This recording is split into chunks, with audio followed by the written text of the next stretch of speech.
3 children vanished without a trace on a sunny day at the beach. No signs, no evidence, just a mystery that has haunted Australia for decades. This is the story of the Beaumont children, a case that has baffled police, gripped a nation, and remains unsolved to this day. It was January 26, 1966, Australia Day, a day of celebration.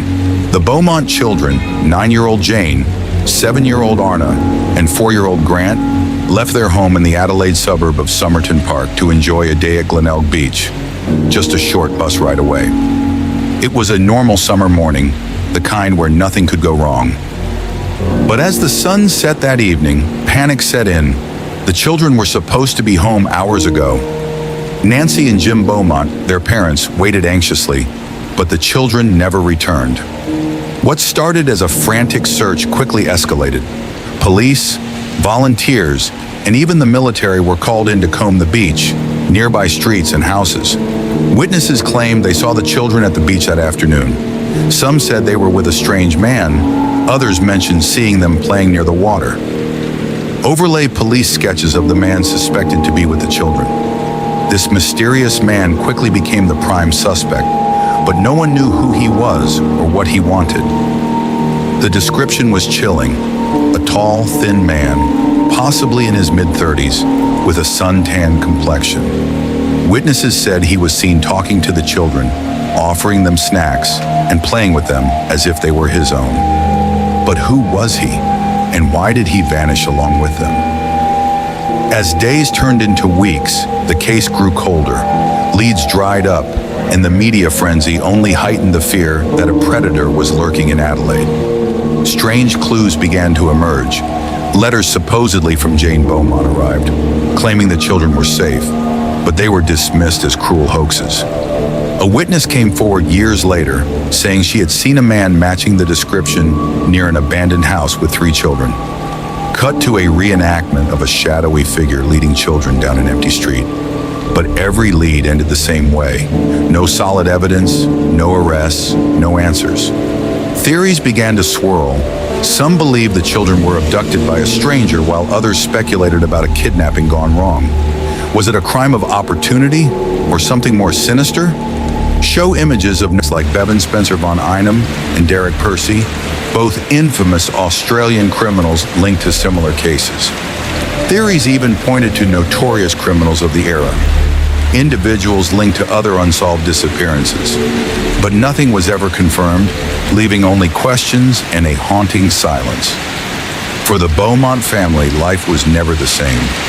Their home became a shrine to the children they lost. Australia was left with a wound that never healed. And Glenelg Beach, once a place of laughter, became a reminder of what was taken. The disappearance of the Beaumont children became a turning point, a catalyst for increased safety measures, changing how Australians viewed public safety forever. Decades have passed, but the questions remain. Who was the man seen with the children? Why did they leave with him? And most importantly, will the Beaumont children ever be found? The Beaumont case remains one of Australia's greatest mysteries, a haunting reminder that sometimes the past never lets go.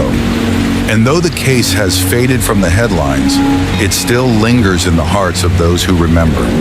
Maybe someday the truth will come to light, or perhaps it's a secret that will remain forever buried in the sands of Glenelg Beach.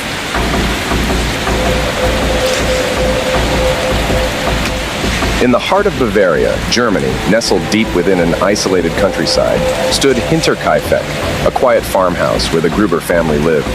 But in 1922, this serene landscape became the site of one of the most chilling and mysterious mass murders in history, a crime that remains unsolved to this day. 6 members of the Gruber family lived at Hinterkaifeck. Andreas, his wife Cecilia, their daughter Victoria, and her 2 young children, along with the newly hired maid, Maria Baumgartner. But in the days leading up to their deaths, something changed. Strange occurrences began to unfold.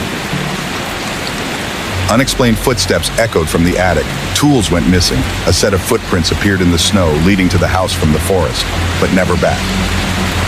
On the night of March 31st, 1922, something horrifying happened. One by one, the family members were lured into the barn, where they met a gruesome fate. Each of them was bludgeoned to death with a mattock, a brutal, cold-blooded massacre. And yet the horror did not end there.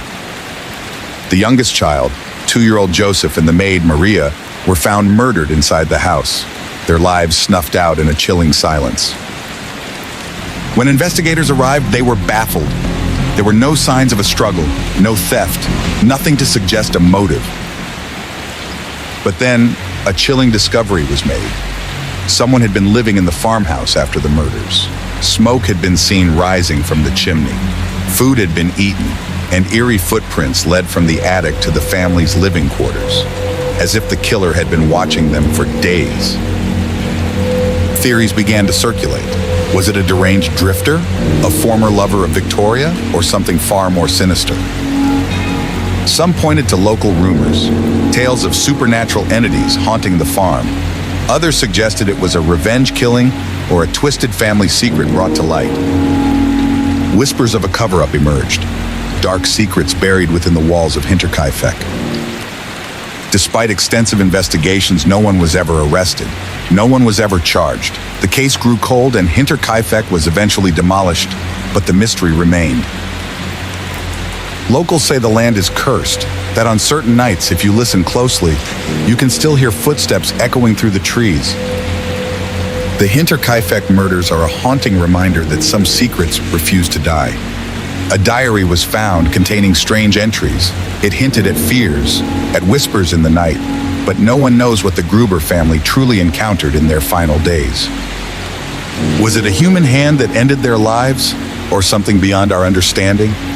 The Hinterkaifeck murders remain one of the world's most chilling unsolved mysteries. What happened that night? And why was the truth never uncovered?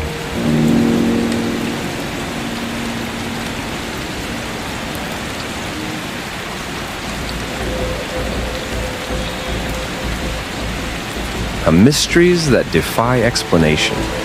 Stories that send chills down your spine. Today, we delve into one of the most unsettling, yet least known incidents of our time.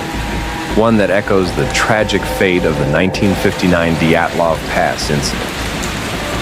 What really happened in those mountains?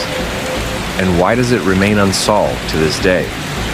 This is a story of strange disappearances, shadowy figures, and a truth that seems destined to stay buried. Stay with us to uncover what many fear to discuss. In 1959, the world was gripped by the mysterious death of 9 experienced hikers in the Ural Mountains of Russia. An incident that sparked countless theories, from natural disasters to paranormal phenomena. But what if I told you that decades later, a chillingly similar incident occurred in those very mountains? Yet almost no one talks about it. Fast forward to 2021, a new group of trekkers seeking adventure in the same snow-covered wilderness vanished without a trace. The similarities were uncanny. Just like in 1959, strange circumstances, odd reports, and cryptic findings followed.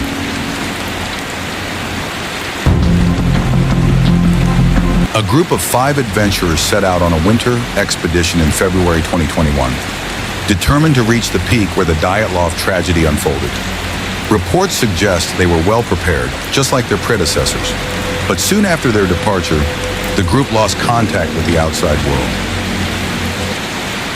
Rescue teams were dispatched, but what they found defied explanation.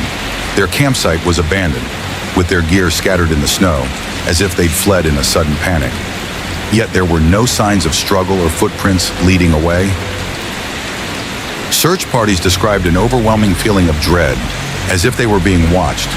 One volunteer even reported seeing strange lights in the sky, similar to the glowing orbs that were spotted during the 1959 Dyatlov incident. As the investigation deepened, bizarre details began to emerge.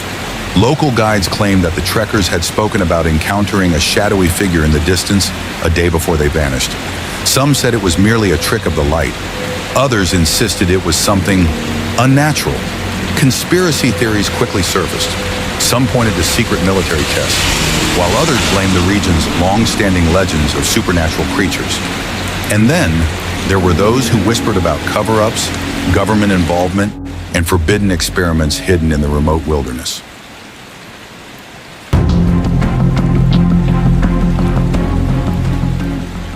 Authorities eventually found some of the trekkers' belongings strangely untouched, miles away from the initial site. There was a diary with cryptic entries, suggesting that they had seen something that terrified them, yet no further clues were revealed. Their final entry spoke of feeling an unseen presence and described hearing footsteps in the snow. But when they looked, nothing was there. Did they stumble upon a hidden truth, or were they victims of something that defies explanation? Despite exhaustive searches, the official report concluded that the trekkers died due to unexplained circumstances. To this day, no clear cause has been determined, and any remaining evidence remains classified. Locals say the region is cursed, a place where secrets go to die. Families still seek answers, but the authorities refuse to release the full investigation details, citing national security concerns. What secrets are they hiding, and what could have terrified seasoned adventurers so deeply? This case echoes many unsolved mysteries around the world, from the chilling disappearances in the Himalayas to the ghostly sightings in the Rocky Mountains. It's a reminder that even in our age of technology, some places still hold on to their secrets. The story of the 2021 trekkers is a stark warning, a modern-day mystery in a world that believes it has seen everything. Yet the darkness that lurks in these remote corners of the earth may never be fully understood.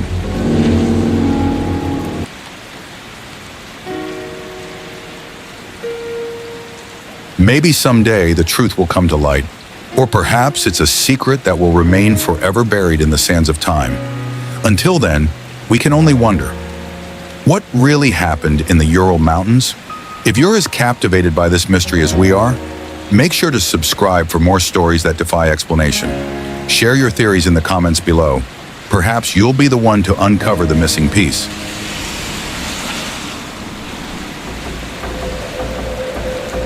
In February 2013, a 21-year-old Canadian student, Elisa Lamb, went missing under strange and unsettling circumstances during a solo trip to Los Angeles. Her body was later found in a water tank on the roof of the Cecil Hotel, leading to a chilling mystery that remains unsolved to this day. The events surrounding her death raised more questions than answers, and her hauntingly strange behavior captured on CCTV footage only deepened the mystery. Elisa Lamb had traveled to Los Angeles from Vancouver for a solo adventure. She stayed at the infamous Cecil Hotel, a place known for its dark history of violent deaths, suicides, and even serial killers. The hotel had long been associated with eerie events and unsettling occurrences, making it an unlikely choice for a young woman traveling alone. On January 31st, 2013, Elisa checked into the hotel and was last seen on February 1st taking a walk around the hotel. However, she never returned to her room. The hotel staff and her family quickly became worried, and a search was launched. Days passed without any trace of her. A few weeks after her disappearance, police released CCTV footage from the hotel's elevator, which would later become a critical piece of evidence. In the footage, Elisa is seen entering the elevator and pressing multiple buttons, seemingly agitated. She then begins to step in and out of the elevator, looking both terrified and confused. At times, she appears to be talking to someone off camera, but there's no one visible in the footage. Her erratic behavior, looking paranoid, making strange gestures, and pressing the elevator buttons repeatedly, became unsettling to viewers, raising many questions about what was really going on.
After weeks of searching the hotel, Elisa Lam's body was discovered on February 19, 2013, in a water tank on the roof of the Cecil Hotel. Guests at the hotel had been complaining about low water pressure and strange tasting water, leading maintenance workers to investigate the water tanks. When they opened one of the tanks, they found Elisa's body, submerged in the water. What made the discovery even more disturbing was the fact that the water tank was not easy to access. It required climbing up to the roof and opening a heavy metal lid. How Elisa got inside the tank and why she would have entered it remained a mystery.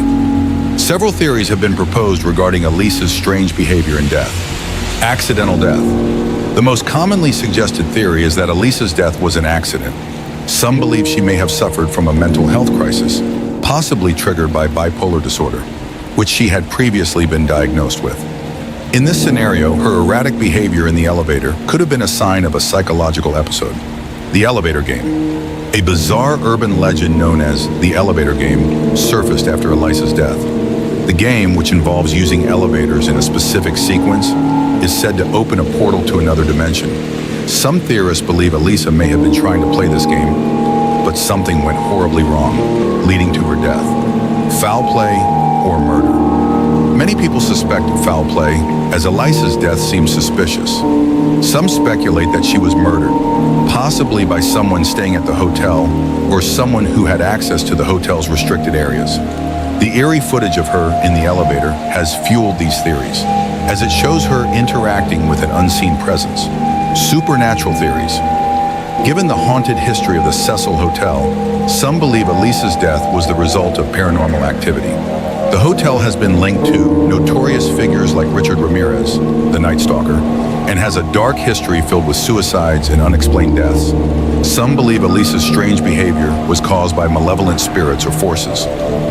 Despite the release of the CCTV footage and an autopsy report that listed the cause of death as accidental drowning, the mystery surrounding Elisa Lam's death has never been fully solved.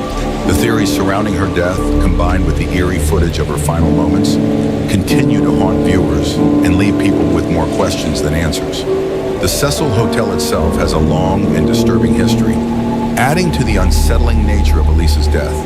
In 2014, the hotel was rebranded as the Stay on Main to distance itself from its notorious past. But the mystery of Elisa Lam's death remains a chilling part of its legacy. Unanswered questions. Why did Elisa behave so erratically in the elevator? Was she under the influence of drugs or suffering from a mental health crisis? How did Elisa end up in the water tank, and why was she unable to escape? Could she have been murdered, or was this just a tragic accident? What caused her to act as if she was communicating with someone invisible in the elevator?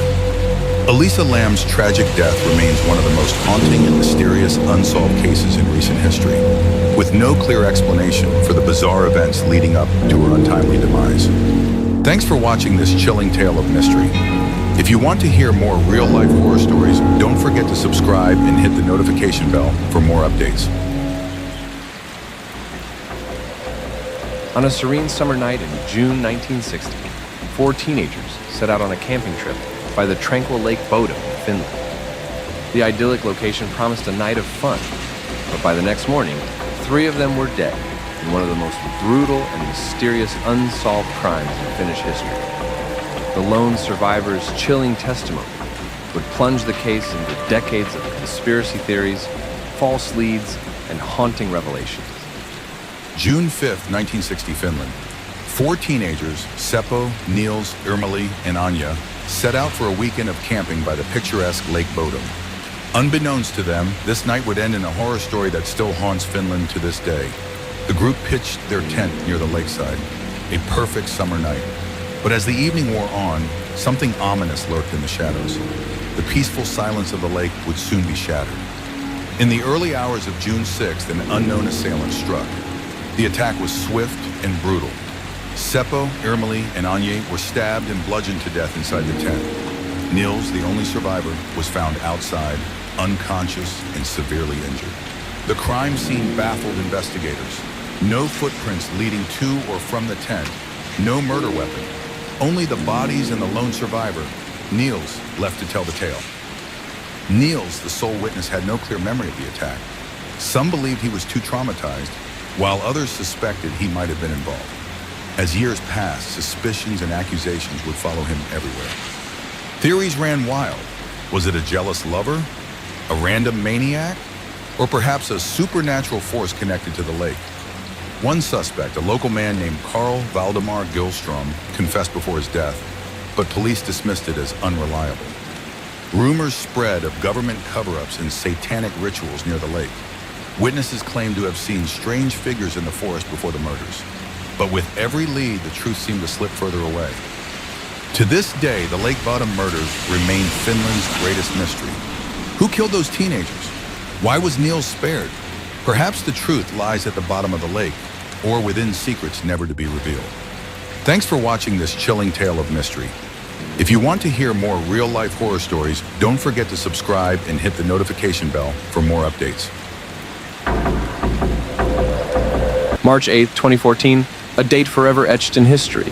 Malaysia Airlines Flight MH 370 departs Kuala Lumpur International Airport at 12:41 a.m., bound for Beijing. 239 passengers and crew are on board.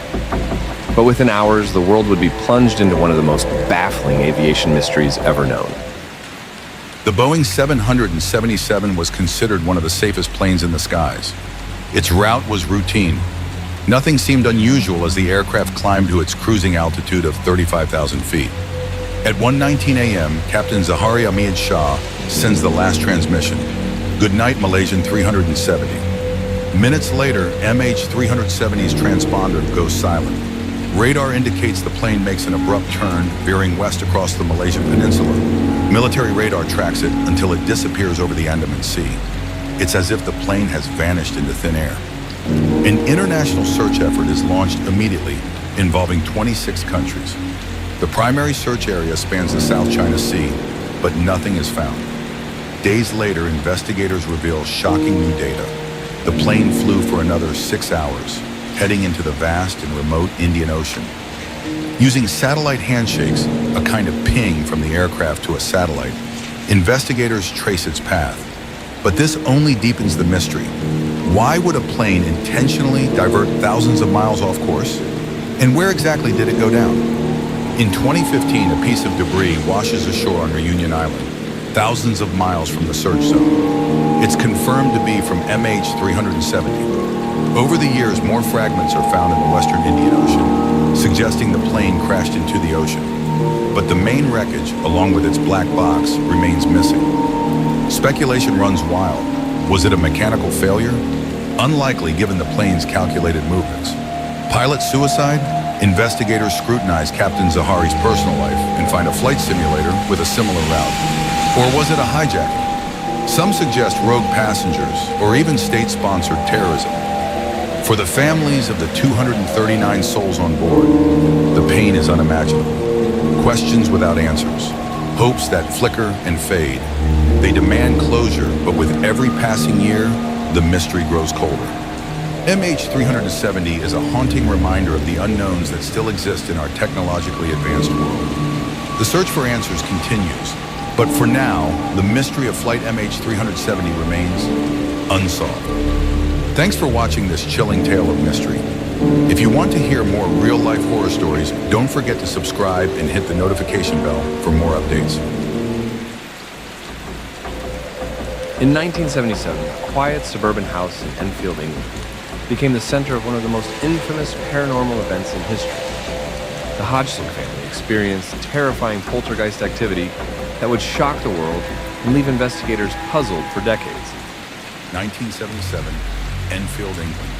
What should have been a peaceful home turned into a nightmare. The Hodgson family became the victims of one of the most well-documented and chilling hauntings in history. It all began when Peggy Hodgson's daughters, Janet and Margaret, heard strange knocking sounds at night. Soon furniture began to move on its own, and voices echoed through the walls. As the weeks passed, the activity grew more violent. Chairs levitated, toys were thrown across the room, and Janet, the younger daughter, was reportedly possessed by an unseen force. The case caught the attention of the media and paranormal investigators. Maurice Gross and Guyline Playfair from the Society for Psychical Research documented the phenomenon, capturing eerie voices and inexplicable events. Recordings captured Janet speaking in a deep, guttural voice, a voice claimed to be that of a deceased man named Bill Wilkins. The evidence left even skeptics questioning their beliefs. Was it a hoax, a psychological manifestation, or a true haunting? To this day, the Enfield poltergeist remains one of the most terrifying and debated paranormal cases in the world. Whether you believe in the supernatural or not, the events at Enfield leave one lingering question. What really happened in that house of creation? Thanks for watching this chilling tale of mystery. If you want to hear more real-life horror stories, don't forget to subscribe and hit the notification bell for more updates.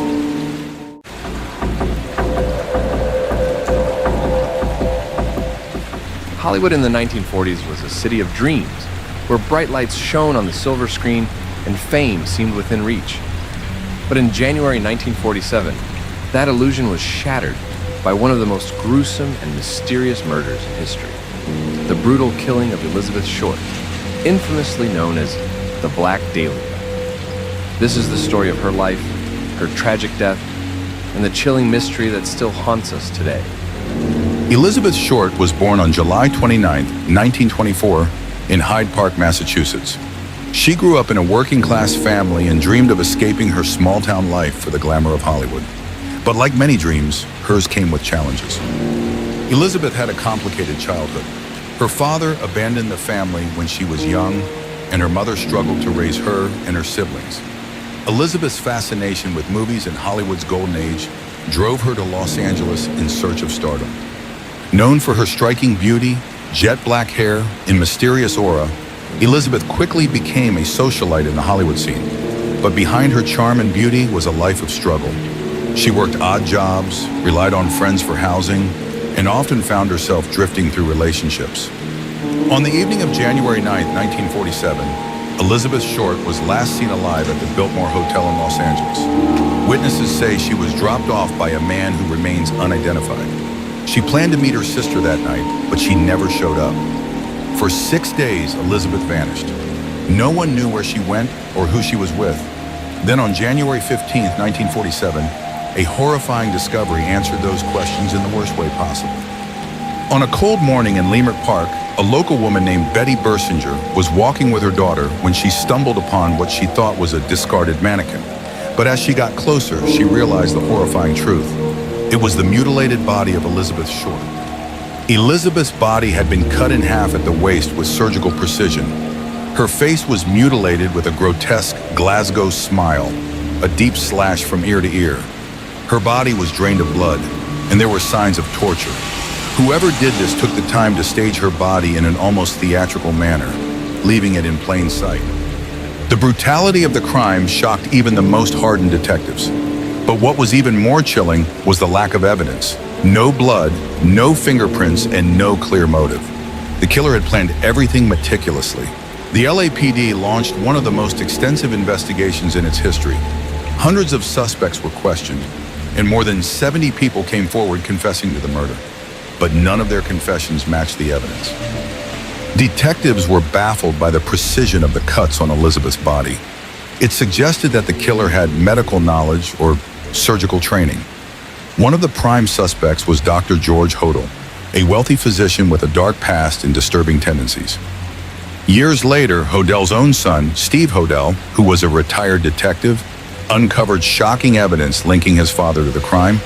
But despite the compelling evidence, the case was never officially solved. Elizabeth Short's murder has inspired countless books, movies, and documentaries, keeping her story alive but never bringing her justice. Her case remains one of the most infamous unsolved mysteries in American history. To this day, her brutal murder serves as a reminder of Hollywood's dark side, a place where dreams and nightmares collide. Who killed Elizabeth Short? The answer may be lost to time, but her story will forever haunt us. What do you think happened to Elizabeth Short? Was it the work of a madman, a jilted lover, or a conspiracy hidden in the shadows of Hollywood? Let us know in the comments below. Don't forget to like, share, and subscribe for more true crime stories and unsolved mysteries. Until next time, stay curious and stay safe. Tonight we explore one of the most chilling paranormal stories to ever come to light, the haunting of the Smurl family. A tale of demonic possession, violent attacks, and a relentless evil that tormented a family for years. Get ready for a horrifying journey. In the 1970s, Jack and Janet Smurl, along with their children, moved into a seemingly normal suburban home in West Pittston, Pennsylvania. At first, their new house seemed like the perfect place to raise a family, but little did they know it was already home to something far more sinister. From the moment they moved in, strange things started to happen. It started small, strange noises in the walls, scratching sounds at night, like something or someone was moving around in the attic. Then came the slamming doors, followed by unsettling whispers echoing through the house. But the true horror had yet to reveal itself. As days turned into weeks, the supernatural occurrences grew more aggressive. Objects began to move on their own, and a foul, rotting smell permeated the air. The Smurls' pet dog, who had been friendly and playful, now cowered in fear, refusing to enter certain rooms. This wasn't just a haunted house. Something was out to get them. One night, Janet Smurl was violently thrown down the stairs, leaving her bruised and terrified. The family's fear turned into terror when Jack Smurl was attacked by an invisible force, scratching and clawing at his back, leaving deep marks. It was clear now, the Smurls were not alone. Something dark and powerful was in their home, and it wasn't willing to leave. In desperation, the Smurls reached out to the famous paranormal investigators Ed and Lorraine Warren. Upon their arrival, the Warrens immediately sensed the presence of an evil force, one that was hell-bent on tormenting the family. After several visits, they confirmed what the Smurls had feared. Their house was possessed by a demonic entity. The Warrens revealed that the demon had been attracted to the house for years, waiting for the right moment to pounce. It was believed that the demonic force latched onto the Smurls because of their vulnerability. The Warrens performed several exorcisms, but each time the demon grew more powerful, determined to drive the family out of their home. After years of torment, the Smurls finally fled their home, but the horrors they experienced would stay with them forever. Though the house was eventually demolished, many believe that the demonic entity still lingers in the area, waiting for the next victims to cross its path. The Smurl haunting remains one of the most terrifying and well-documented paranormal cases to date. The Smurl haunting is a chilling reminder that sometimes evil doesn't just reside in the afterlife. It can walk among us, waiting for its next opportunity. Would you ever dare to live in a house that's haunted by a malevolent spirit? Let us know your thoughts in the comments, and don't forget to subscribe for more terrifying stories. Until next time, stay safe and remember, some truths are darker than others. In the quiet town of Villisca, Iowa, a gruesome crime unfolded that would haunt the community forever. On the night of June 9, 1912, the Moore family and two young guests were brutally murdered in their sleep, their lives extinguished with an axe. To this day, the identity of the killer remains unknown, and the horror of that night still echoes through the town. The Moore family, along with two young girls, Lena and Ina Stillinger, were staying in the Moore home that night, unaware that they would become victims of one of the most brutal murders in American history. Sometime during the night, the killer entered the house and struck each victim with an axe while they slept, killing them instantly. The killer then covered the bodies with blankets and went about the house, eating food and even washing the axe before fleeing into the darkness. What makes this case even more chilling is that despite multiple investigations and numerous theories, the killer was never caught. There were no signs of forced entry, and the house seemed to be locked up from the inside. The neighbors didn't hear a thing.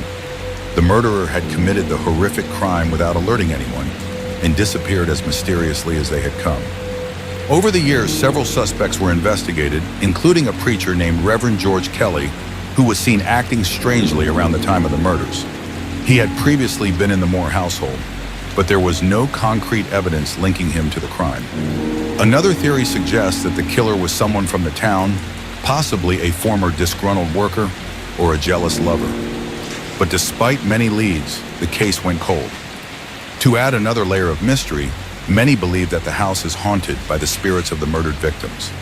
Over the years, visitors to the house have reported hearing strange noises, footsteps, doors opening and closing on their own, and a feeling of being watched. Some have claimed to see apparitions of the children, or the figures of the victims, still trapped in the house where they met their untimely deaths. The most chilling aspect of the Villisca axe murders is the eerie fact that there has never been closure. The town of Villisca still carries the weight of that tragedy, and the crime remains one of the most unsettling, unsolved cases in American criminal history. As decades passed, new theories about the identity of the killer emerged. Some suggest that the murderer was a transient, someone passing through the area, and that they may have been a member of a secret cult. Others believe that the crime was committed as part of a ritualistic sacrifice.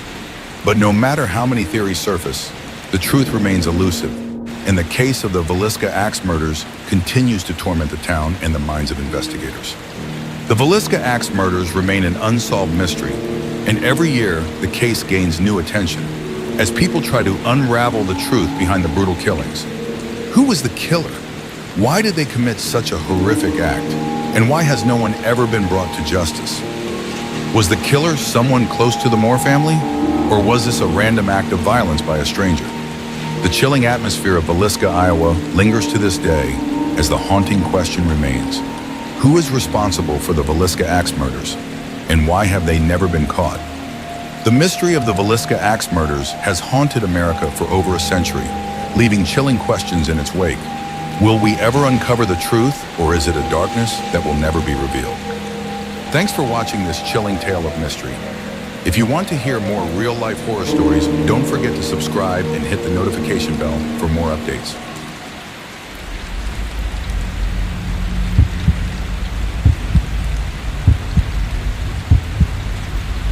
Have you ever heard of the Hollow Woods? It's a remote forest in the Pacific Northwest with a dark reputation. Over the last 30 years, people have gone missing there. Campers, hikers, even seasoned survivalists. The locals tell stories of eerie whispers and shadows that move on their own. Most dismiss it as urban legend. But what if I told you this place has a secret that nobody wants to talk about? Until now. This is the story of Rachel and Mark, two amateur filmmakers who ventured into the Hollow Woods in search of answers. What they found was far beyond what they expected.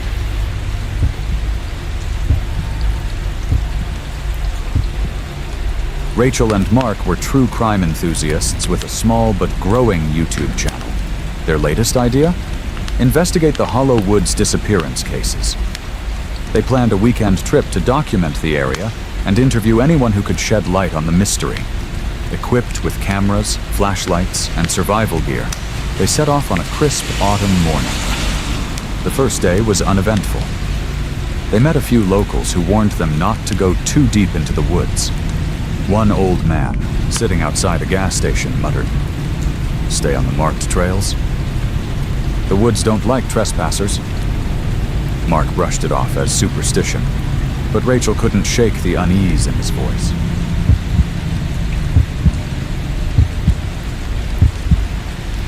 That night, they camped near a clearing, setting up a small fire. Rachel reviewed footage while Mark talked excitedly about editing ideas. But as the night deepened, they started hearing noises. At first it was subtle, branches snapping, leaves rustling. Then came the whispers, faint and distant, like a conversation just out of earshot. Mark laughed nervously. Probably the wind. Rachel wasn't so sure. She suggested they sleep in shifts. Mark agreed but fell asleep almost immediately, leaving Rachel to keep watch. Around 2 a.m., Rachel spotted something. Just beyond the tree line, a shadow moved, too large to be an animal. She grabbed the camera and whispered, "Mark, wake up." But before she could shake him awake, the shadow vanished.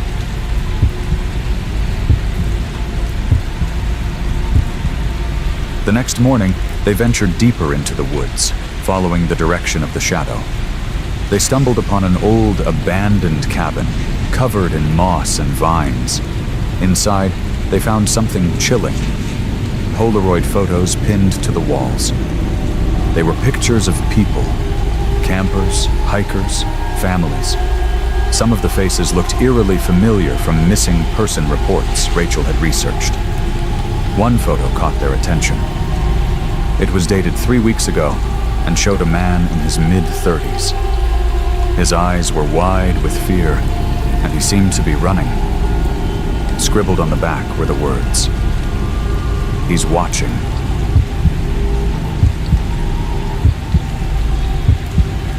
As they left the cabin, they felt it, a presence. The air grew heavy, and the forest seemed to close in around them. Mark turned on his camera, whispering, "We need to document this." Then came the sound. Heavy footsteps, twigs snapping, getting closer. They ran, heart pounding, but the forest felt endless. No matter which way they turned, they couldn't find the trail. Rachel screamed as she tripped over something. It was a human skull, half buried in the dirt. Mark pulled her up, and they sprinted until they saw it, a clearing with an old watchtower. They climbed it, hoping for a vantage point. From the top, they saw him. A figure, tall and gaunt, standing at the edge of the clearing. His face was obscured, but he held something shiny. A knife.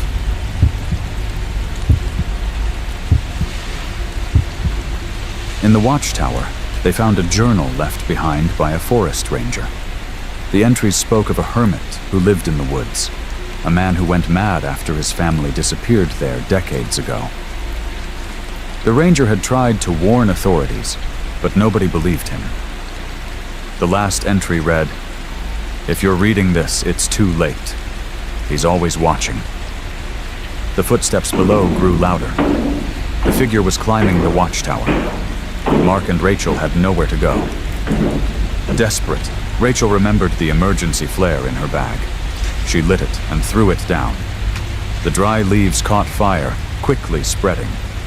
The figure let out a guttural scream and disappeared into the smoke.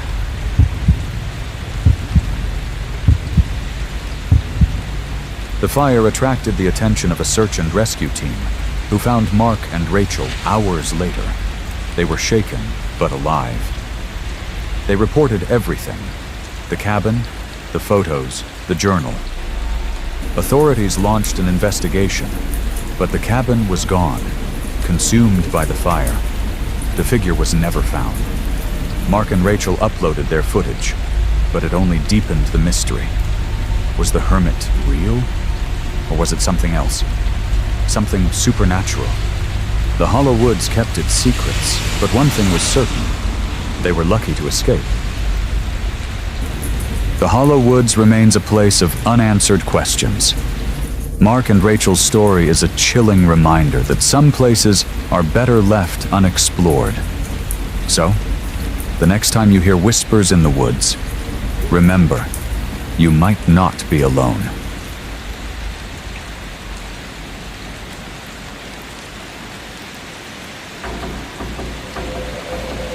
Over the last 2 decades, a chilling theory has emerged, connecting over 45 mysterious drownings of young men across the United States.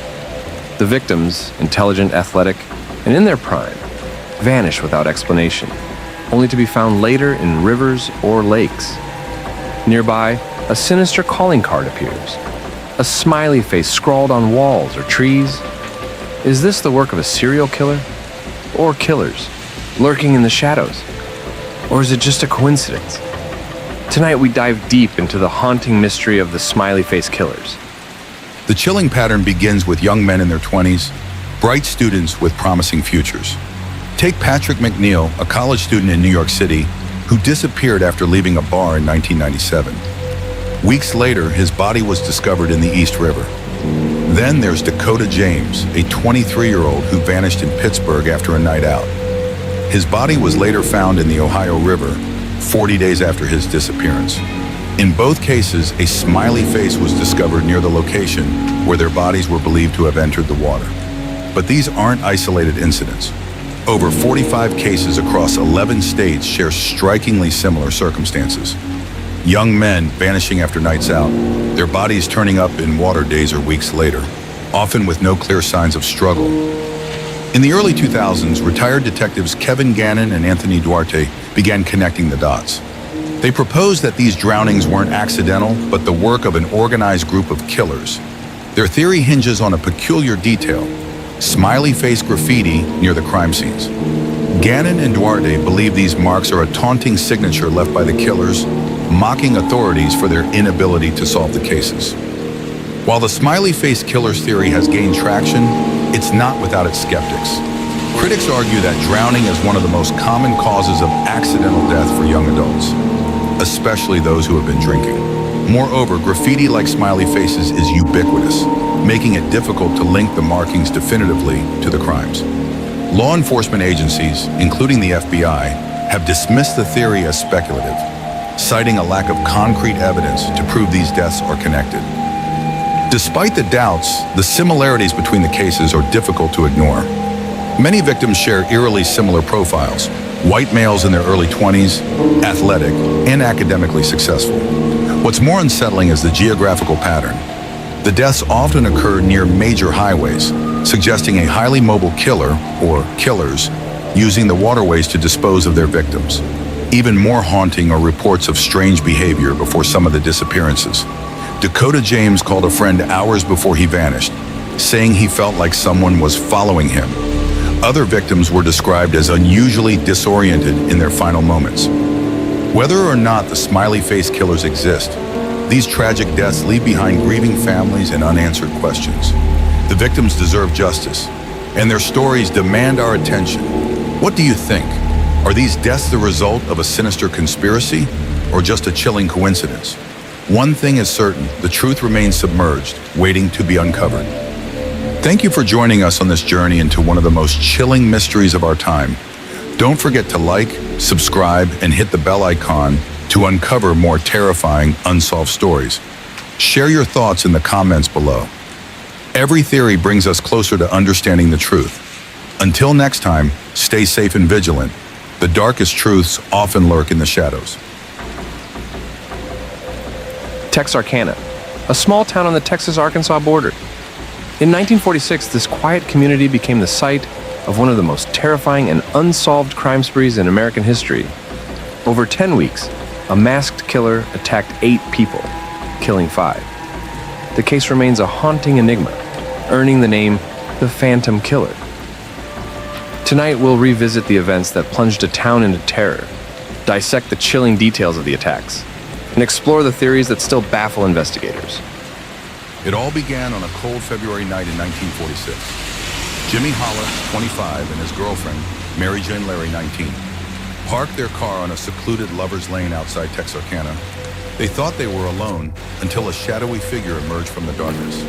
He wore a white mask with cut-out eye holes and carried a pistol. The couple's romantic evening quickly turned into a nightmare. The attacker brutally beat Jimmy with a gun, fracturing his skull. He then ordered Mary Jean to run, but before she could escape, he caught up to her and assaulted her viciously. Miraculously, both survived the attack, but their description of the masked assailant left more questions than answers. Just 1 month later, the Phantom Killer struck again. Richard Griffin, 29, and Polly Ann Moore, 17, were found dead in their car on another lover's lane. This time, the attack was far more brutal. Both were shot in the back of the head at close range, and there were no signs of struggle. The Phantom Killer had perfected his method: quick, ruthless, and leaving little evidence behind. April 14th marked the Phantom Killer's most infamous attack. Paul Martin, 16, and Betty Jo Booker, 15, were driving home after a party. Their car was later found abandoned, and their bodies were discovered hours apart in the woods. Paul had been shot 4 times, while Betty Jo was killed with 2 gunshots, one of which was fatal.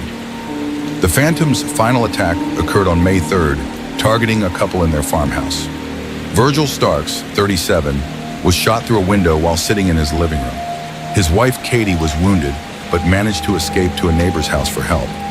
This attack broke the pattern: no lover's lane, no secluded car. The Phantom Killer had brought terror into people's homes. Who was the Phantom Killer? The most prominent suspect was Ewell Swinney, a local man arrested for unrelated crimes. His wife claimed he was the killer, but her statements were inconsistent. With no solid evidence, the case went cold. Some believe the killer was a transient who fled the area, while others think he was a local who blended back into society. Decades later, the Phantom Killer remains a chilling mystery. Was he a cold, calculating predator, or a tortured soul acting on impulse?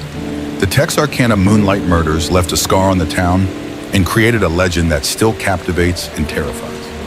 The Phantom Killer was never caught.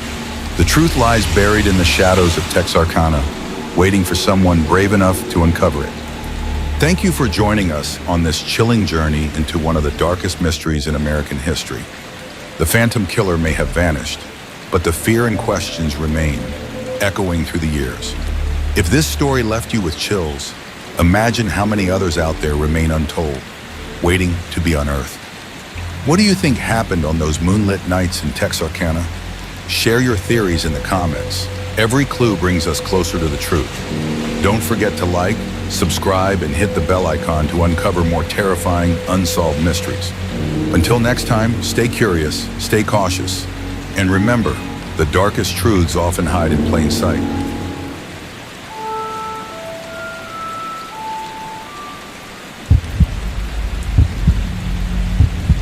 On a warm September morning in 1988, 19-year-old Tara Calico set out for her usual bike ride around her quiet town of Belen, New Mexico. But that day, she never made it home. What followed was a chilling mystery that would grip not just a small town, but the entire nation. Tara, an avid cyclist, had been riding the same route almost daily. But on that particular day, something was off. She left her home at around 9 a.m., but when she didn't return by noon, her mother, Patty, grew worried. By evening, she had reported her daughter missing to the authorities. However, there were no signs of struggle, no witnesses, and no clues to follow. Police combed the area, but Tara was nowhere to be found. Her bike was discovered later on a road just a few miles from her home, but there were no signs of Tara. It was as though she had vanished into thin air. As days turned into weeks, theories started to form. Some believed she was abducted, others feared foul play. A local man named David was arrested after a witness reported seeing him near the area Tara was last seen. But when investigators searched his home, they found no concrete evidence tying him to her disappearance. He was eventually released. Months passed with no new information, and the case grew colder. But just when it seemed like it would fade into obscurity, a chilling discovery would give the case a disturbing twist. In June of 1989, almost a year after Tara disappeared, a Polaroid photograph was found in a parking lot in Port St. Joe, Florida. The picture was of a young woman and a man, both looking distressed. The young woman in the photo bore an eerie resemblance to Tara Calico. Her hands were bound, and she appeared to be in a white van with a man beside her. Was this a clue? Was Tara still alive? The photo was examined by authorities, but despite numerous attempts, no one could conclusively identify the woman in the photo or the man with her. The photograph added a new layer of horror to the case. Was Tara still out there somewhere, held captive? Or had something even darker happened to her? Some believed the photo was evidence of her abduction. Others speculated that Tara had been killed and the photo was staged. As time passed, investigators pursued leads in the area, questioning the people who had been in the vicinity of where the photo was found. But every lead seemed to hit a dead end.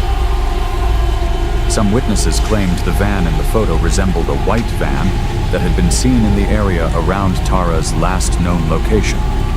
Others said the man in the photo seemed eerily familiar. But with no hard evidence, the case remained a mystery. Then, in 2008, almost 20 years after Tara's disappearance, a breakthrough came. A former police officer who had worked on the case believed that the key to solving Tara's disappearance lay in a more thorough examination of the photo. After months of investigation and fresh forensic analysis, they identified the man in the photo. His name was Michael, and it was soon revealed that he had been connected to other abductions. In a horrifying turn, Michael had been involved in multiple crimes across different states. Tara Calico had, in fact, been abducted by him and held captive for nearly a year before he disposed of her body in a remote location. The evidence found in Michael's possession tied him directly to her case, and in 2009, after years of denying any involvement, he was finally brought to justice. The case of Tara Calico remains one of the most chilling real-life mysteries of the 1980s. Despite the long wait for answers, Tara's family found some sense of closure when the truth finally came to light. But it was the haunting image of that Polaroid, forever etched in the minds of those who followed her case, that continues to haunt the public imagination. Tara Calico was an innocent young woman with her whole life ahead of her. Her abduction and the twisted journey that followed serve as a reminder of how dark the world can truly be. While justice was served, the horror of her disappearance will remain forever tied to the eerie photograph found in a parking lot in Florida. Sometimes the truth is more horrifying than fiction.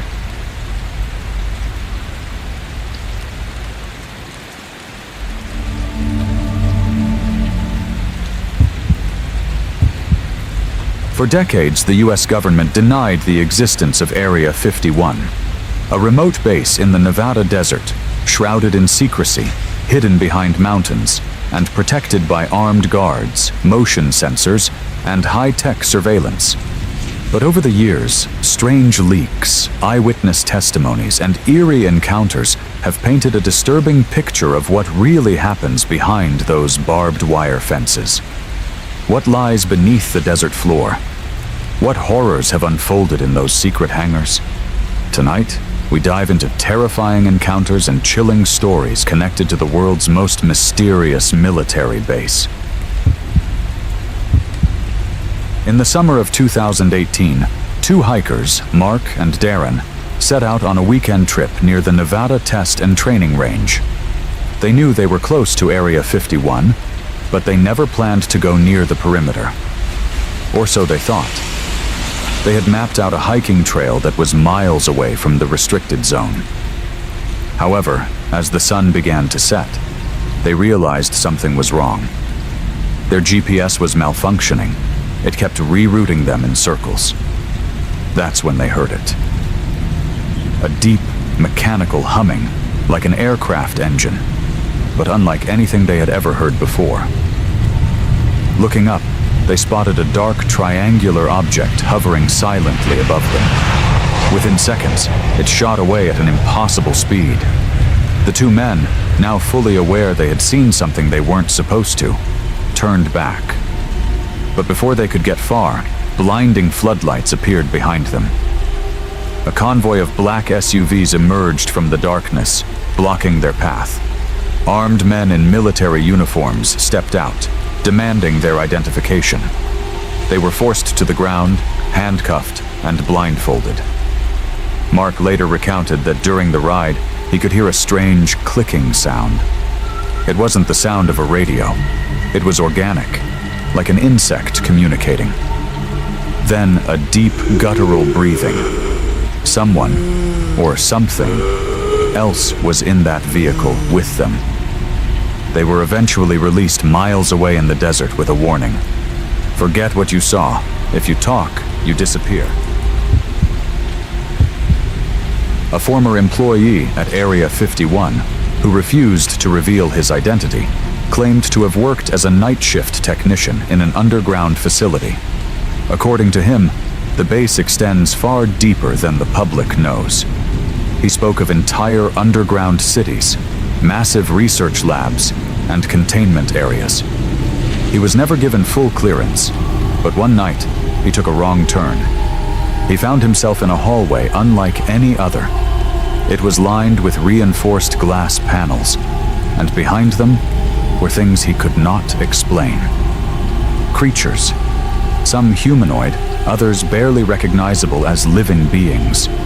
One in particular stood out, a tall, thin figure with elongated limbs and large, sunken eyes. It wasn't moving. At least, that's what he thought. Until its eyes snapped toward him. It let out a low, bone-chilling screech. Suddenly, alarms blared, and security stormed the hallway. Before he could react, he was grabbed and injected with something. He woke up in his bunk the next morning. His access had been revoked. His supervisor told him he had suffered an accident and must have been hallucinating. But he knew what he saw, and he was not alone. A man named Jason, a long-haul trucker, was driving through Nevada when his vehicle suddenly shut down. He was near Groom Lake Road, an area notoriously close to the base. His radio crackled with strange, garbled voices. Not English, not any language he could recognize. A shadow passed over his truck. He looked up and saw nothing. But then, he felt it. A presence. His headlights flickered. The air became unbearably heavy, like the atmosphere itself was pressing down on him. Then, out of the darkness, a tall figure emerged. It had no visible face, just a featureless black void where eyes should be. It didn't walk, it glided. Jason tried to start his engine. The figure placed a long, spindly hand on his windshield. And then, he woke up. It was morning. His truck was parked in a completely different location, miles away from where he had broken down. The clock on his dashboard showed that 5 hours had passed. But to Jason, it had only felt like seconds. Area 51 stands as one of the most impenetrable secrets on Earth. The government insists it's merely an aircraft testing site. But the whispers tell a far darker story. Hikers who vanish without a trace. Workers who glimpse things never meant for human eyes. Travelers who wake up miles from where they last stood, with hours unaccounted for. What lurks beneath the desert floor? What unspeakable experiments unfold in the dead of night? And the most chilling question of all, what happens to those who dare to get too close?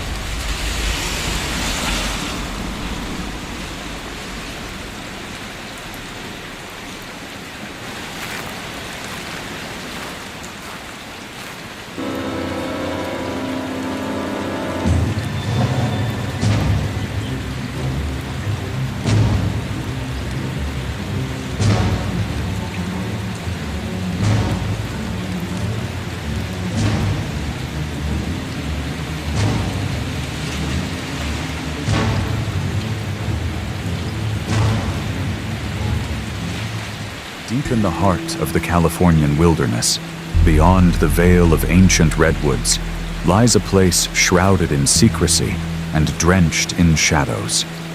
A place where the world's most powerful men disappear for days, vanishing into an abyss of whispers, rituals, and enigmatic gatherings. Bohemian Grove, a name that sends a cold shiver down the spine of those who have dared to ask, what really happens there? Some say it's just an elite retreat, a playground for the rich. But others tell darker tales. Stories of hooded figures moving through the trees, voices chanting in an unknown tongue, and rituals that mimic those of long-forgotten cults.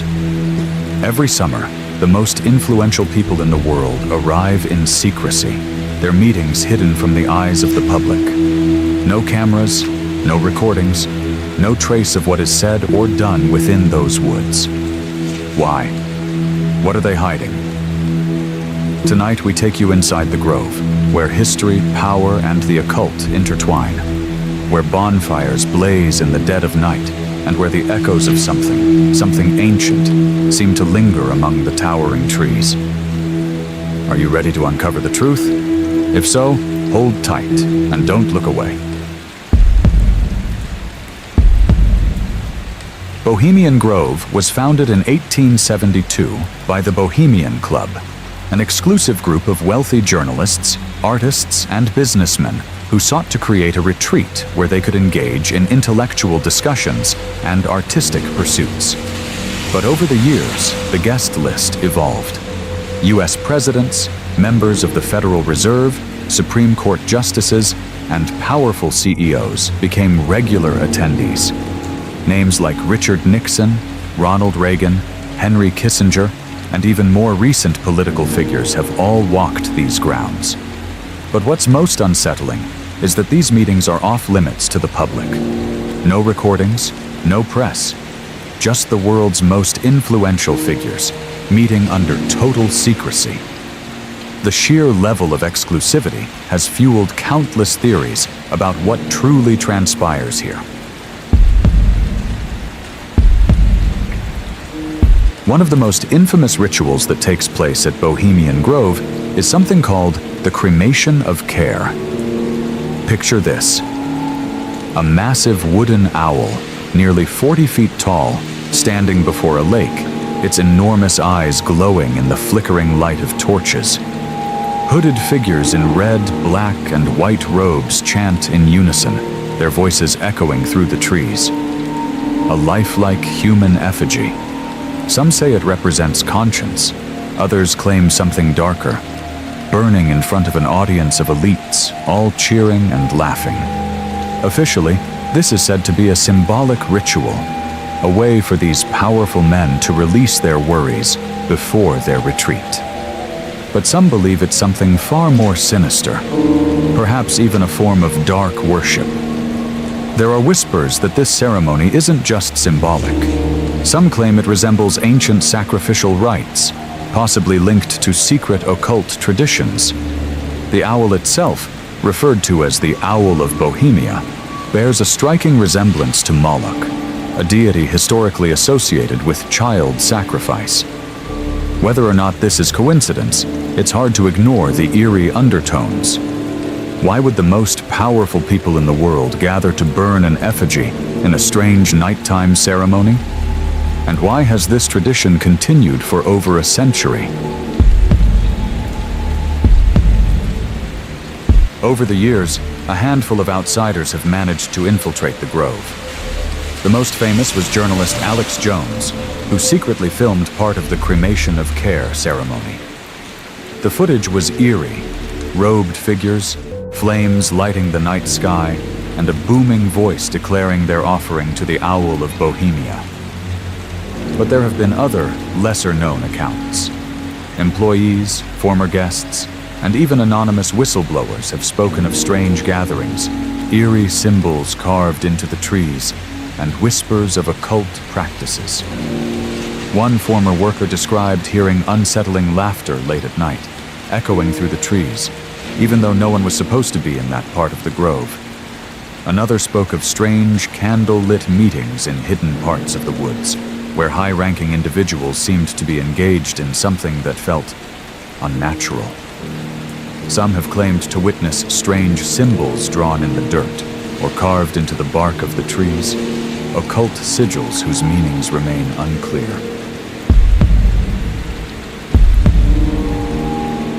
There's another layer to Bohemian Grove, one that isn't just about ritual, but real-world power. Some claim that major global decisions are made here, away from the eyes of the public. Deals struck, wars planned, political alliances forged under the cover of secrecy.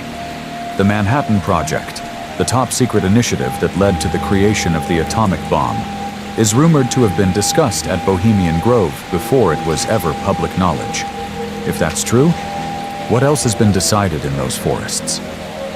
It's not just world leaders and government officials who attend. CEOs of major corporations, heads of banks, and influential media figures also gather here. Could it be that the narratives we see in the news, the policies that shape economies, and even the leaders who rise to power are all influenced by what happens behind these closed gates? Some researchers believe that Bohemian Grove is more than just a retreat. It's a hidden command center where the fate of nations is decided. And then, there are the stories that take an even darker turn. A few workers who have spoken out about what happens at Bohemian Grove have mysteriously disappeared. Others have reportedly suffered from sudden and bizarre accidents.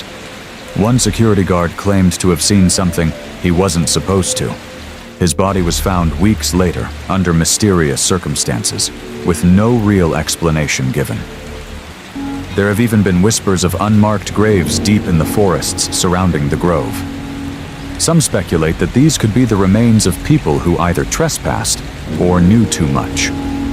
While no concrete evidence has ever been found, the sheer number of strange occurrences makes one wonder, how far would the elites go to protect their secrets? We have uncovered the stories, the rituals, and the whispers that float through the darkened trees of Bohemian Grove. But for every question answered, a dozen more remain. What ancient knowledge do these elites possess? What power is truly at play behind those walls? Are we looking at simple theatrics? Or something much darker, something woven into the very fabric of our world's power structures? And perhaps the most chilling question of all, if this is what we know about Bohemian Grove, what horrors still remain hidden in the shadows? Sleep well, if you can, because some secrets are meant to stay in the dark, and sometimes the dark watches back.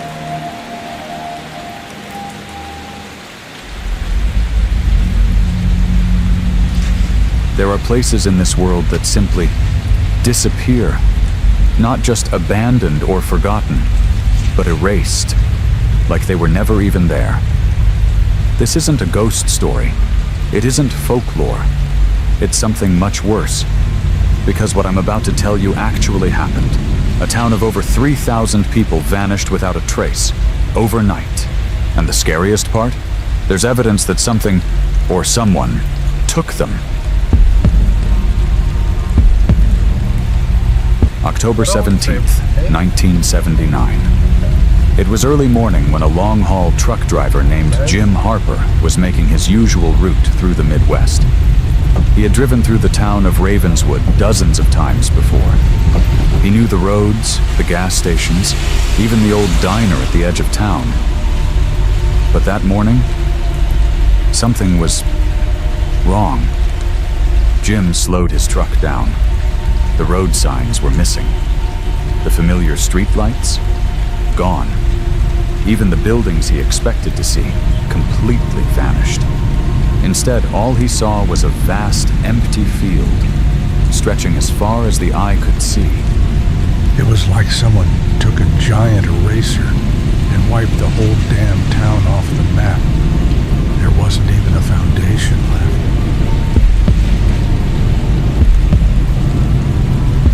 Breaking news. Authorities have launched a full-scale investigation into the mysterious disappearance of Ravenswood, a town that, as of yesterday, no longer exists. Local police arrived at the scene by noon, expecting to find some logical explanation. A gas explosion? A tornado? A fire? But there was nothing. No rubble. No burned structures. No signs that anything had ever been built there in the first place. Just an empty landscape. They even checked old maps. But here's where things got disturbing. Every official record of Ravenswood had vanished. It was as if the town had never existed at all. A sudden, breathy whisper, distorted and layered, as if multiple voices are speaking at once, echoing in the distance. They took us. In 1983, a hiker stumbled upon a diary deep in the woods near where Ravenswood once stood. The pages were weathered, but one passage stood out. October 16th, 1979. They're coming tonight. We saw them in the trees. We heard them whisper our names. I begged my wife to leave, but she wouldn't. None of them would. They say it's too late. The sky looks different now. The stars are wrong. This was the last written record of someone from Ravenswood. After that, the diary ends abruptly. Who or what was coming that night? And why did no one try to leave? In 2022, an urban explorer uploaded a terrifying video online. He had been searching for Ravenswood's remains, and at first found nothing but emptiness. But then, his camera picked up something he didn't see with his own eyes. In the distance, barely visible in the darkness, stood a row of tall, shadowy figures. They didn't move. They didn't make a sound. They were just watching. And then his camera cut out. The video was deleted from the internet the next day, and the explorer? He hasn't been seen since. Was Ravenswood simply erased, or did something far more sinister claim it?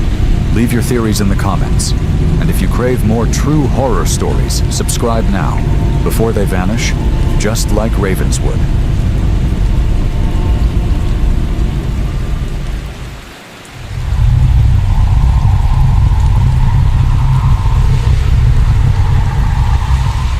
In the first CCTV footage, two boys are seen walking down the stairs of a building. Everything seems normal, until the first boy suddenly collides with a dark shadow. But this isn't just any shadow. It moves with intent, almost as if it's trying to harm him. A chilling presence fills the air. Panic sets in, and in the final moments, both boys abandon their descent and sprint back up the stairs in terror, as if something unseen is chasing them.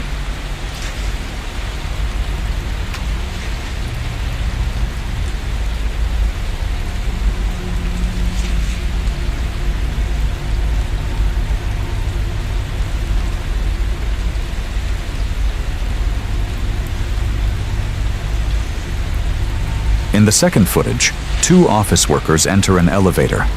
Everything seems normal, no signs of anything unusual. The ride up is smooth, silent, and uneventful. But the moment they step out onto their desired floor, something unnatural happens. A dark, human-like figure emerges from inside one of the workers, almost as if a spirit had been hiding within them the entire time. Neither of them notices. They walk away, completely unaware. But the CCTV captures everything, leaving behind a chilling mystery. Was it a ghost? A shadow from another realm? Or something far worse? In the third footage, it was 3 a.m. The office building was completely empty, wrapped in an eerie silence. Nothing seemed out of place, until suddenly, a chair violently moved on its own, as if an unseen force had pushed it. Within seconds, the entire office came to life. Computer screens flickered, lights turned on and off in rapid succession. And then, just as abruptly, everything went dark. No one was there, or at least no one that could be seen. When the staff arrived the next morning and checked the CCTV footage, one thing was certain. Whoever saw it would think twice before working late in that office again. In the fourth footage, it was 3 a.m. in a document storage room. Silent, undisturbed, until something unexplainable was caught on CCTV. Out of nowhere, the heavy metal gate creaked open on its own. Seconds later, drawers began sliding out, and documents flew into the air as if an invisible force was furiously searching for something. Papers scattered in every direction, and the gate continued to swing violently. The chaos unfolded with no human presence in sight. Anyone who saw this footage would be left shaken, questioning, was it a restless spirit, or something far more sinister lurking in the dark?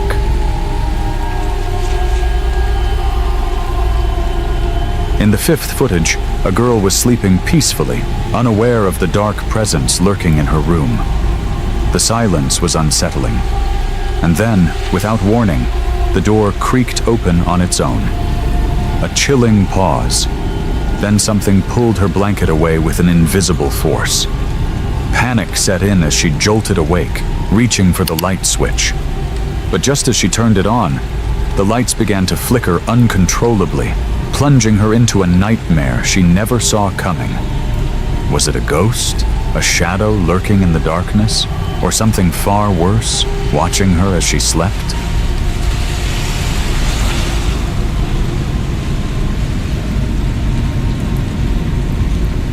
A woman was working late, unaware of the unseen force lurking behind her. First, a chair moved on its own, but she ignored it. Then, a bottle fell from the table, yet she brushed it off as a coincidence. But just as she tried to focus again, her own chair was yanked back violently. Fear took over. This was no illusion. Something was there, watching her.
Has anyone ever had sleep paralysis before?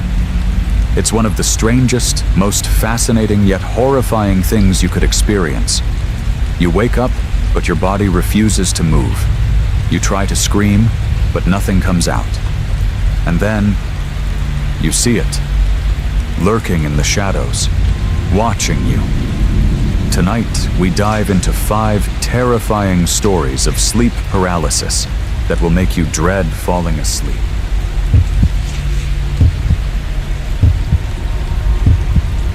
Daniel was in college, going through one of the most stressful weeks of his life. It was finals week, and he hadn't been sleeping well. That night, he passed out late, exhausted. The next thing he knew, he was awake, but he couldn't move. At first, he thought it was a dream, but then he saw something standing at the foot of his bed. A tall, shadowy figure wearing a wide-brimmed hat. It didn't move. It just stood there, watching. His heartbeat pounded as the figure started to glide. Yes, glide, closer to him. It leaned down until its hollow eyes were inches from his face. And then, in a voice that wasn't human, it whispered something. Something Daniel couldn't understand. Just when he thought he would die right then and there, he gasped and broke free from the paralysis. The figure was gone. But from that night on, whenever he experienced sleep paralysis, the man in the hat was always there, watching, waiting. And each time he got closer. One night, he swore he saw its face, a grotesque, hollowed-out void where its eyes should have been. And then it spoke again. Not yet.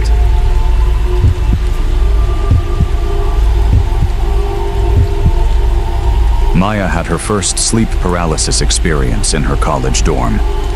At first, she thought it was just stress. But one night, everything changed. She woke up, unable to move, but she wasn't alone. In the dim light, she saw something crouching in the corner. Its limbs were bent at unnatural angles, its fingers twitching erratically, as if it was learning how to move. And its face. Oh God. Its face. The thing had a wide, forced smile. Too wide, stretching unnaturally from ear to ear, as if it were trying to mimic a human expression but failing in the most grotesque way. Maya wanted to scream, to run, but her body betrayed her. The thing tilted its head, its hollow eyes locking onto her as its body began shifting, jerking with unnatural movements. Then, it started crawling toward her. Slow at first, its limbs bending the wrong way, the bones inside cracking loudly with each movement. Then faster, closer. It dragged itself across the floor like a marionette with cut strings, its grotesque smile never fading. Maya's chest grew heavy, as if unseen hands were pressing her down into the mattress. The thing reached the foot of her bed and stopped. Its mouth opened wider, impossibly wide, revealing rows of jagged, needle-like teeth. A black, tar-like substance dripped from its lips, hitting the sheets with a sickening splatter. A foul stench filled the air, the smell of rotting flesh and something else, something ancient, something wrong. Maya squeezed her eyes shut, willing it to disappear, but she felt it. The bed dipped under its weight. A hot, rancid breath washed over her face. Then it spoke. A voice that wasn't a voice, but a guttural distortion, layered and inhuman. I found you. The pressure on her chest intensified, her lungs burning as she struggled to breathe. Just when she thought she would pass out, the weight lifted. Silence. Cautiously, she opened her eyes. It was gone. But the stench lingered. And then, the scratching started. A slow, deliberate scrape against the wood of her dorm room door. She wasn't sure what was worse, that it had left, or that it was still there. Waiting.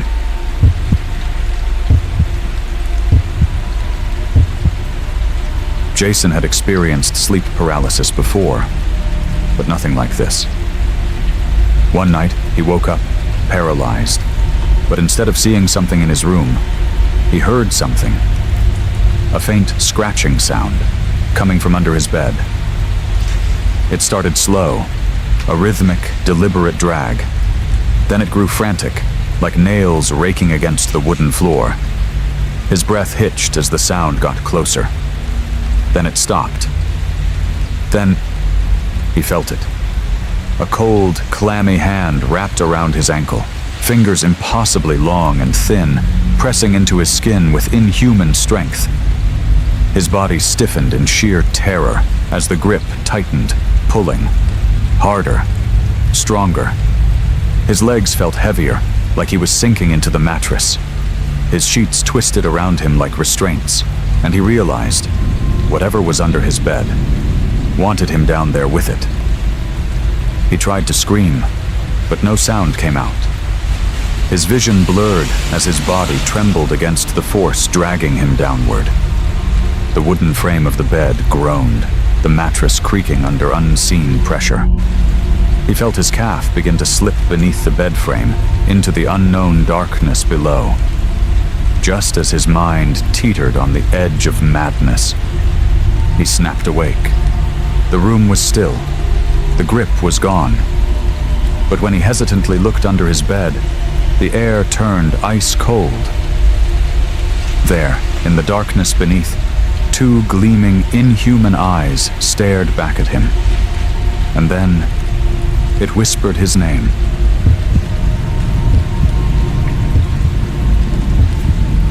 Jenna had suffered from sleep paralysis for years, but it was always the same. Dark figures in her room, a pressure on her chest, the overwhelming sense that something was watching. But one night, something changed. The whispers started. The words were garbled at first, a sickening blend of hisses and static. But then, they became clear. Jenna, let me in. The voice slithered through the air, neither male nor female, neither young nor old.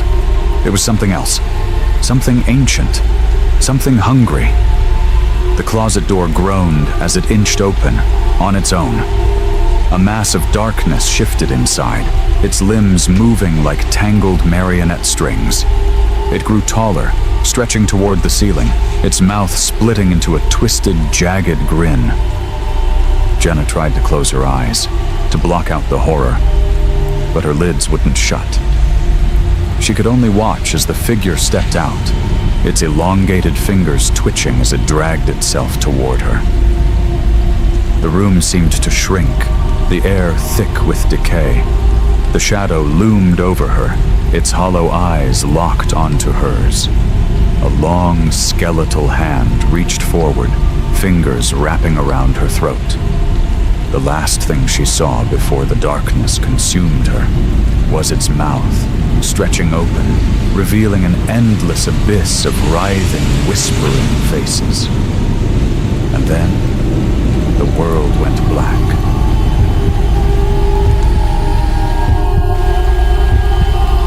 Ethan had never experienced sleep paralysis before, but on one particular night, he woke up, completely frozen in his bed.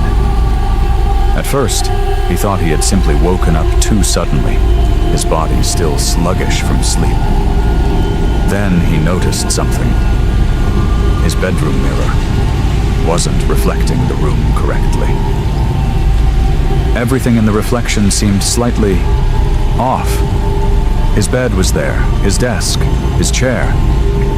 But there was something else, a figure. It stood in the reflection just beyond the frame. He couldn't move his head to look at the actual room, only the mirror. The figure took a step closer, then another, and then it smiled. Ethan wanted to scream, to turn away, but his body refused. The figure raised its hand and touched the inside of the mirror. A greasy, smudged handprint appeared on the glass. Then, with a sickening crack, the figure's head tilted unnaturally to the side. Its eyes, his eyes, were hollow, dark voids. It lifted its hand again and knocked, once, twice. The sound echoed inside Ethan's skull, each tap growing louder. Then, the glass fractured. A thin web of cracks spread outward, and Ethan felt something shift in the air, as if the space between the reflection and reality had grown thinner. The figure leaned forward, pressing its broken face against the splintering surface. "Let me out," it whispered, its voice an exact replica of Ethan's own. And then, Ethan woke up. Or at least he thought he did. But when he looked towards the mirror, the cracks were still there, and something on the other side was still moving, watching, waiting.